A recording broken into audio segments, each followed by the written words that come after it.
बिस्मिल्लाहिर्रहमानिर्रहीम। My name is Umair Khan. आज के लेक्चर्स के अंदर हम इंशाल्लाह जो है वो चैप्टर नंबर 3 के कुछ बेसिक प्रोग्राम्स को कवर करने की कोशिश करेंगे और सी इन स्टेटमेंट को हम थोड़े से डिटेल में देखेंगे। इससे पहले जो हम लोगों ने लेक्चर्स में देखा है, हम लोगों ने pre processor directives, reserve words, हम लोगों ने मैनिपुलेटर्स को डिस्कस कर लिया, हम लोगों ने वेरिएबल इनिशियलाइजेशन, वेरिएबल डिक्लेरेशन को यूज़ कर लिया।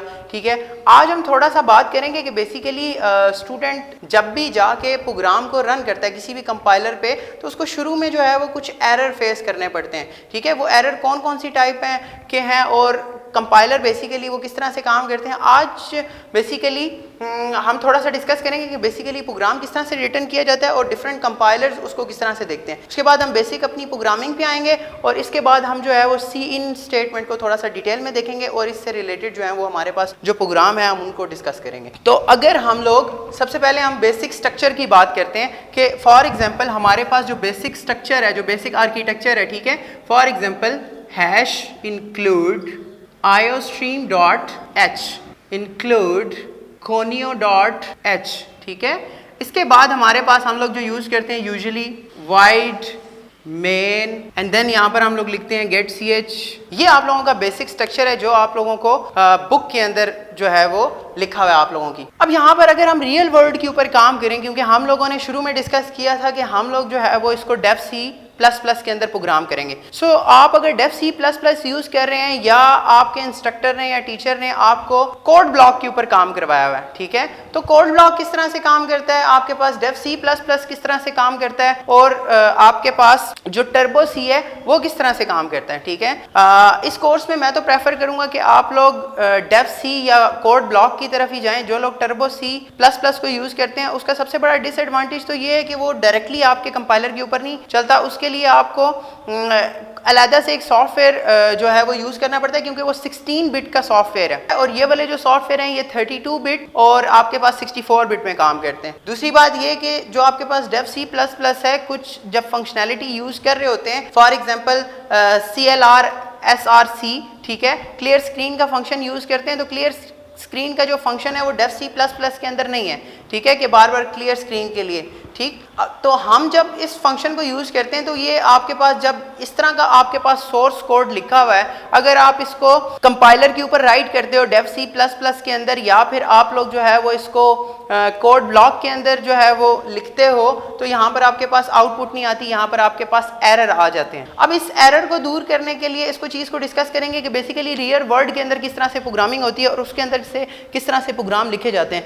कोशिश हम ये करेंगे कि हम दोनों मेथड को फॉलो करेंगे, ठीक है, लेकिन यूजुअली जो लोग जो है वो बुक को फॉलो करते हैं, बुक को फॉलो करने से हम ये वाला स्टाइल फॉलो करेंगे। लेकिन जब आप रियल टाइम के अंदर कोडिंग करेंगे, कोड ब्लॉक के अंदर कर लें या फिर आप लोग डेफ सी प्लस प्लस के अंदर कोडिंग कर लें, उसके अंदर आपको कुछ चीज़ें जो हैं वो चेंज करनी पड़ेंगी। जब आप इन चीज़ों को चेंज करेंगे तो आपके पास इंशाल्लाह आउटपुट आना शुरू हो जाएगी। सबसे पहला चेंज कि आप लोग जो है वो जब आप डेफ सी के अंदर काम कर रहे हो, डेफ सी प्लस प्लस के अंदर, तो आप लोगों को .h लिखने की ज़रूरत नहीं है। ये ऑब्वियस सी बात है कि आपके पास ये जो iostream है, ठीक है, ये एक लाइब्रेरी है, ठीक है, इसके साथ एक्सटेंशन लगाने की आपको ज़रूरत नहीं है। ओल्डर वर्जन के अंदर डेफ सी प्लस प्लस के अंदर .h लगता था, बट अब जो लेटेस्ट वर्जन है जिसको आप यूज़ कर रहे हैं, ठीक है, वहाँ पर आपके पास iostream के साथ .h नहीं लगता। इसके अलावा जो एक और चेंज है यहाँ पर आपको एक वर्ड यूज़ करना पड़ेगा, यूजिंग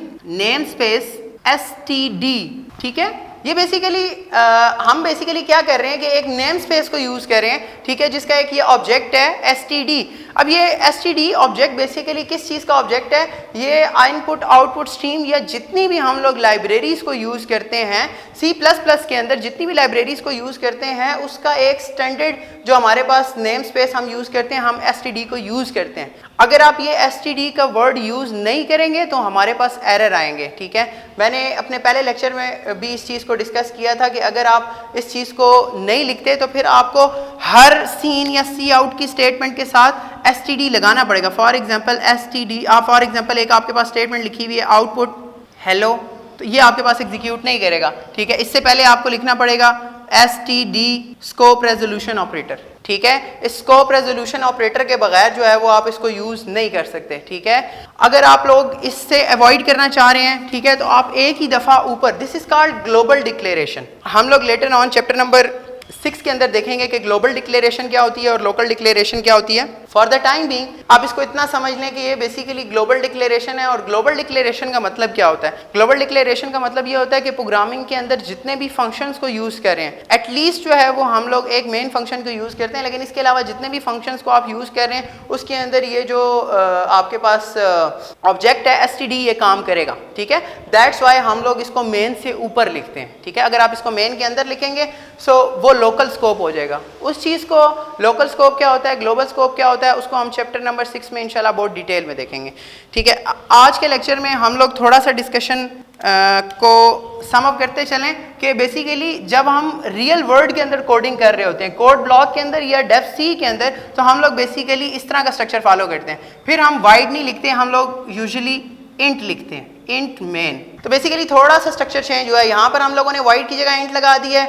यहाँ पर ये बेसिकली हमारे पास डाटा टाइप है, ठीक है, जिसको हम ऑलरेडी प्रीवियस लेक्चर में पढ़ चुके हैं, ठीक है, जो कि इंटीजर रिटर्न करवाती है हमारे पास, ठीक है। तो ये हमारे पास इंटीजर क्यों रिटर्न करवा रही है? क्योंकि जब डेफ सी प्लस प्लस की बाय डिफॉल्ट जो है वो हमारे पास शुरू में हमारे पास वाइड होती थी। अब के जो हमारे पास कंपाइलर है उसके अंदर जो बाय डिफॉल्ट है वो इंट है। अगर आप इंट ना भी लिखें तो वो उसको कंसिडर कर लेगा, ठीक है, जो न्यू कंपाइलर है, लेकिन जो इसके ओल्डर वर्जन है उसके अंदर आपको इंट लिखना पड़ेगा, ठीक है। इसको आप अपने कंपाइलर के ऊपर चेक कर सकते हैं। इसके अलावा जो एक और इंपॉर्टेंट चीज़, अगर आप कोड ब्लॉक को यूज़ कर रहे हैं, ठीक है, या कुछ वर्जन में डेफ सी प्लस प्लस के ऊपर अगर आप कोई प्रोजेक्ट के ऊपर काम कर रहे हैं तो आप यहाँ पर रिटर्न 0, ठीक है, ये एक स्टेटमेंट रिटर्न 0 की बात, रिटर्न को इंशाल्लाह हम लोग चैप्टर नंबर 6 के अंदर डिस्कस कर लेंगे। For the time being code को एग्जीक्यूट करवाने के लिए, रन करवाने के लिए आपको इसका बेसिक जो मेथोडोलॉजी है वो पता होना चाहिए कि बेसिकली ये किस तरह से काम करता है। तो 3 चीज़ें दोबारा से सुन लें।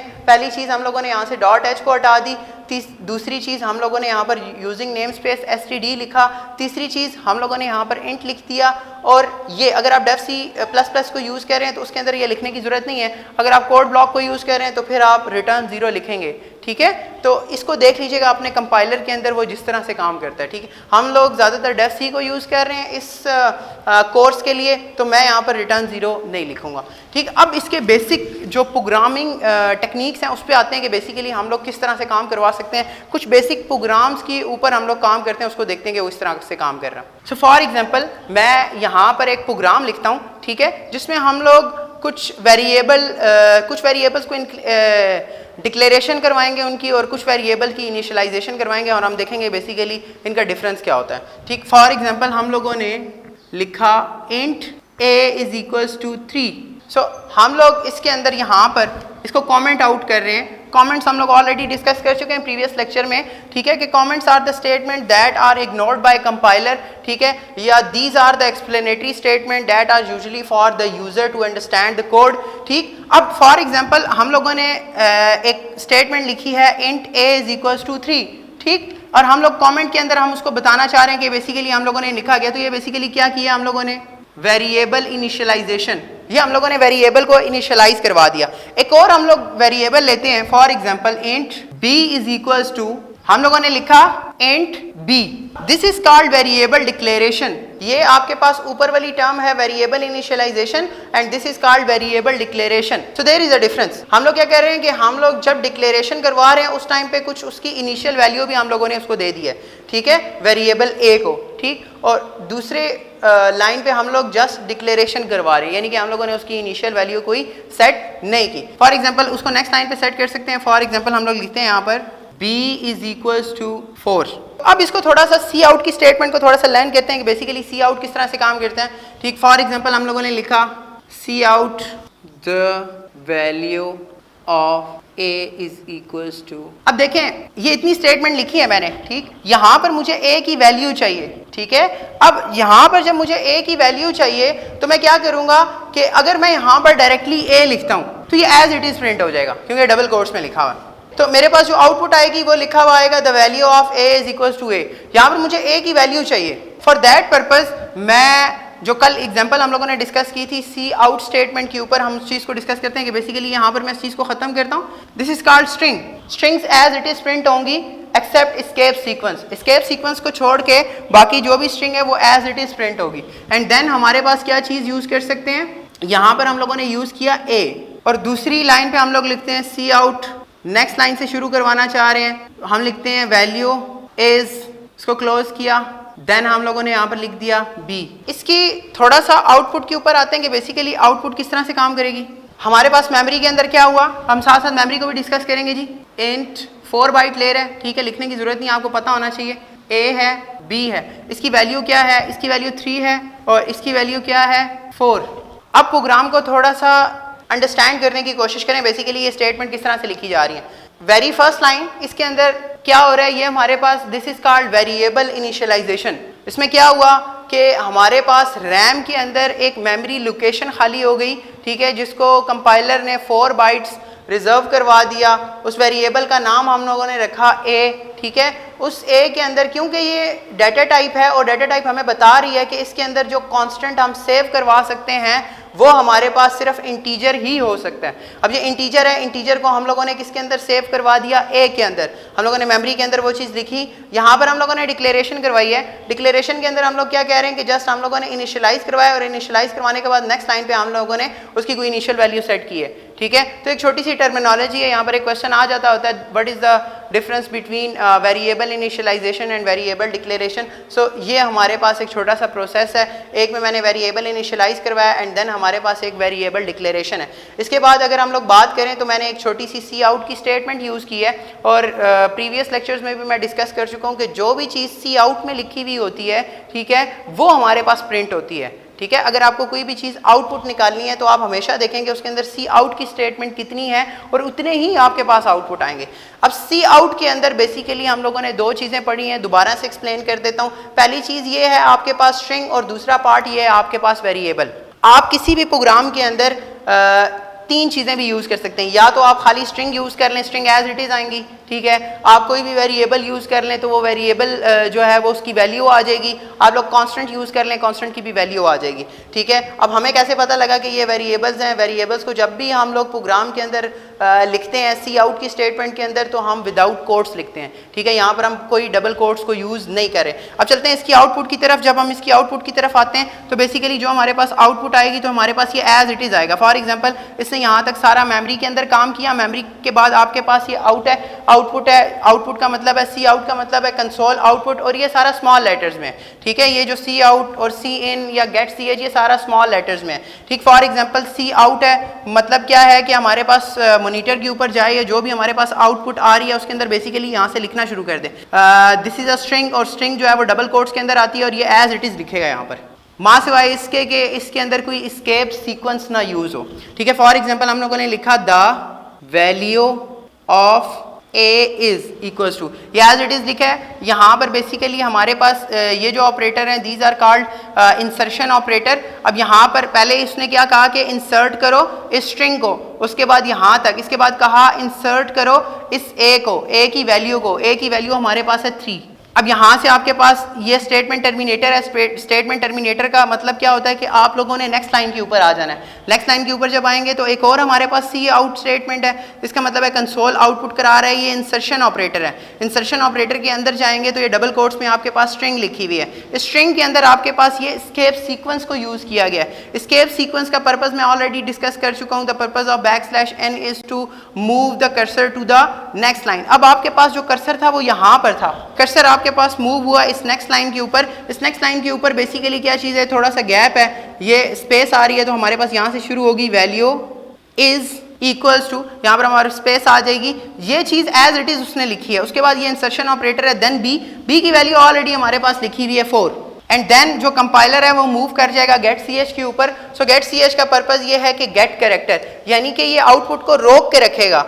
कब तक? जब तक आपके पास कंपाइलर जो है वो कोई ना कोई कैरेक्टर ना प्रेस कर ले, ठीक है। एक और बात, जब आप न्यू वर्जन के ऊपर काम कर रहे हो तो आप गेट सी एच लिखने की भी जरूरत नहीं है, ठीक है। एक और बात कि ये गेट सी एच के लिए आपको conio.h लाइब्रेरी की भी जरूरत नहीं है, ठीक है। लेटेस्ट जो इन्वायरमेंट है हमारे पास IDE का या जो डेव C++ का है उसके अंदर ये गेट सी एच भी IOStream के अंदर डिफाइन हो गया, ठीक है, आपको कोनियो डॉट एच लिखने की जरूरत नहीं है, इसके लिए भी गेट सी एच के लिए भी और एंडल के लिए भी आपको लिखने की जरूरत नहीं है। यहाँ पर आप \n की जगह यहाँ पर एंडल भी यूज कर सकते थे, सेम काम करता है, ठीक है। उसका डिफरेंस भी ऑलरेडी मैंने प्रीवियस लेक्चर के अंदर डिस्कस कर लिया। अब कुछ और वेरिएबल को इंक्लूड करवाते हैं और उसको यूज करते हैं। अब यहाँ पर देखें जी, हम लोगों ने एक और प्रोग्राम लिखा है जिसके अंदर हम लोगों ने जो बेसिक हमारे पास डाटा टाइप्स हैं उनके वेरिएबल को डिक्लेरेशन और कुछ को इनिशियलाइज करवाने की कोशिश की है। यहाँ पर अगर हम फर्स्ट लाइन पे देखें, ठीक है, ये अगर हम फर्स्ट लाइन पे देखें तो आपके पास लिखा हुआ है int a is equal to 3 and b।